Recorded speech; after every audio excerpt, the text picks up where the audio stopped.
Hi everyone, good to see you again. It's another beautiful day. I'm outside. The cardinals are not chirping, so they must be out finding some worms to feed their babies if they have babies yet, or maybe they're building their nest. All right, we are continuing on with The Wonderful Wizard of Oz, and today we're reading Chapter 10, The Guardian of the Gate. A guardian is someone who protects something, and see how he has a key? And there's the lock. So he's the person protecting the gate. Remember, yesterday they met the Queen of the Mice, and they helped her rescue her. All right, so let's read Chapter 10, The Guardian of the Gate. It was some time before the Cowardly Lion awakened, for he had lain among the poppies a long while, breathing in their deadly fragrance. But when he did open his eyes and roll off the truck, he was very glad to find himself still alive. I ran as fast as I could, he said, sitting down and yawning, but the flowers were too strong for me. How did you get me out? Then they told him of the field mice, and how they had generously saved him from death. And the Cowardly Lion laughed and said, I have always thought myself very big and terrible, yet such small things as flowers came near to killing me. And such small animals as mice have saved my life. How strange it all is. But comrades, what shall we do now? I think that's what's to come. There's Toto. And that looks like it's the Emerald City. There's a big gate, and he's wearing green colored glasses. That's what's coming up. We must journey on until we find the road of yellow brick again, said Dorothy, and then we can keep on to the Emerald City.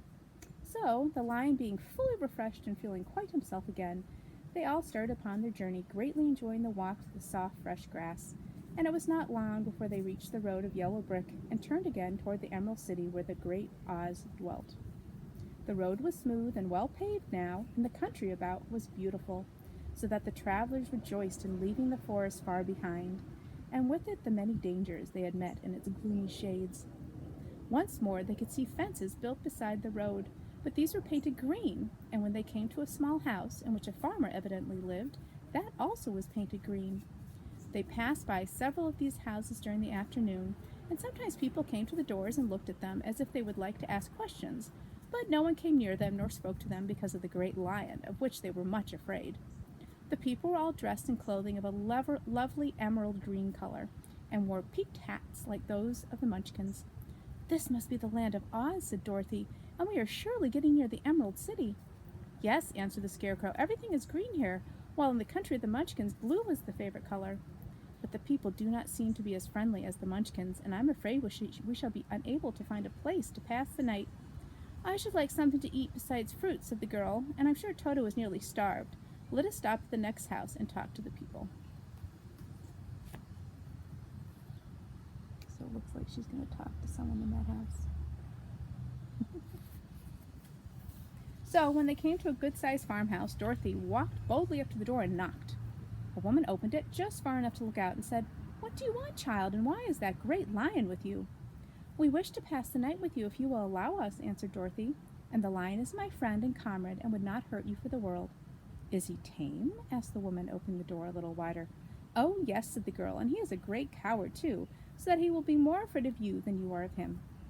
Well, said the woman after thinking it over and taking another peep at the lion, if that is the case, you may come in, and I will give you some supper and a place to sleep. So they all entered the house, where there were, besides the woman, 2 children and a man. The man had hurt his leg and was lying on the couch in a corner. They seemed greatly surprised to see so strange a company, and while the woman was busy laying the table, the man asked, Where are you all going? To the Emerald City, said Dorothy, to see the great Oz. Oh, indeed, exclaimed the man. Are you sure that Oz will see you? Why not, she replied. Why, it is said that he never lets anyone come into his presence.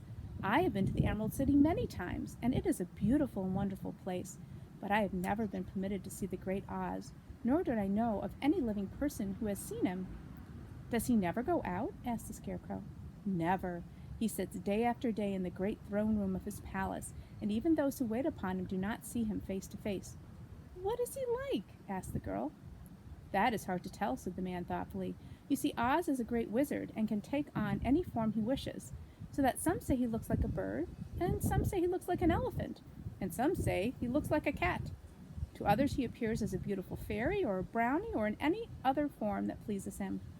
But who the real Oz is when he is in his own form, no living person can tell. That is very strange, said Dorothy. But we must try in some way to see him, or we shall have made our journey for nothing. Why do you wish to see the terrible Oz? Asked the man. There's the man lying in bed.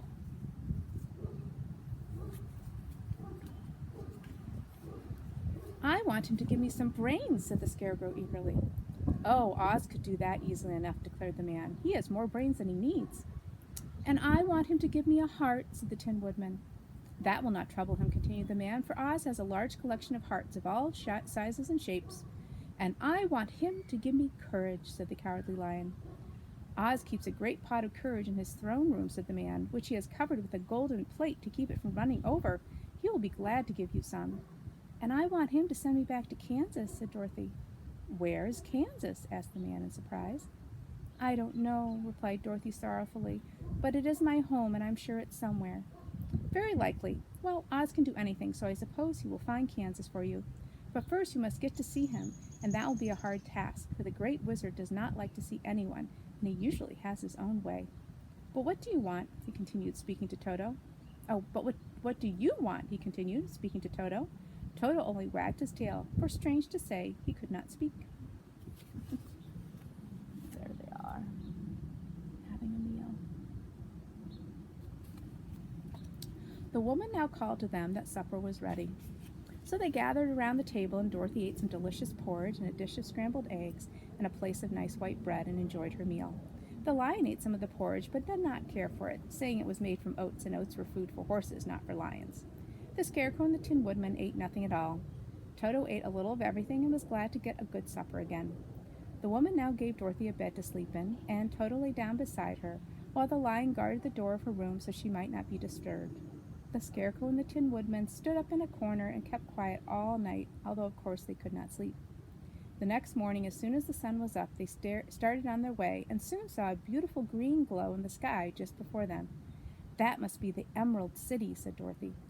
As they walked on, the green glow became brighter and brighter, and it seemed that at last they were nearing the end of their travels.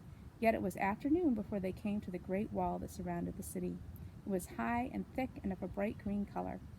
In front of them and at the end of the road of yellow brick was a big gate, all studded with emeralds that glittered so in the sun that even the painted eyes of the Scarecrow were dazzled by their brilliance. There was a bell beside the gate, and Dorothy pushed the button and heard a silvery tinkle sound within.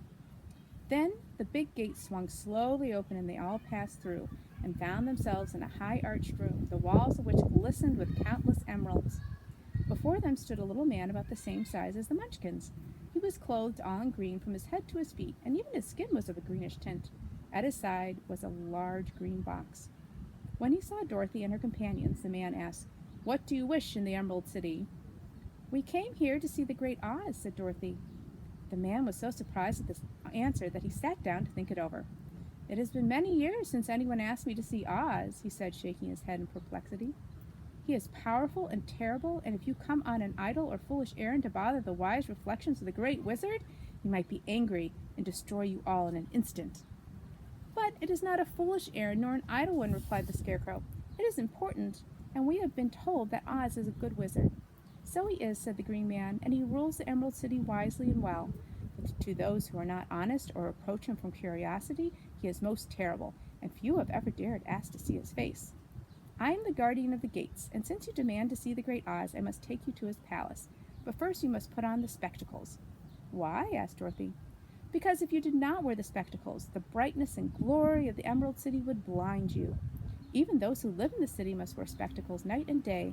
They are all locked on, for Oz had so ordered it when the city was first built, and I have the only key that will unlock them." He opened the big box, and Dorothy saw that it was filled with spectacles of every size and shape. All of them had green glasses in them. The guardian of the gate found a pair that would just fit Dorothy and put them over her eyes. So there's the Emerald City over here, and there they all are getting their spectacles on. There were 2 golden bands fastened to them that passed around the back of her head, where they were locked together by a little key that was at the end of a chain the guardian of the gates wore around his neck. When they were on, Dorothy could not take them off had she wished, but of course she did not want to be blinded by the glare of the Emerald City, so she said nothing. Then the Green Man fitted spectacles for the Scarecrow and the Tin Woodman and the Lion, and even on little Toto, and all were locked fast with the key. Then the guardian of the gates put on his own glasses and told them he was ready to show them to the palace. Taking a big golden key from a peg on the wall, he opened another gate, and they all followed him through the portal into the streets of the Emerald City. And that's the end of Chapter 10. All right, I hope you have a great day, and I'll see you tomorrow for Chapter 11. Bye!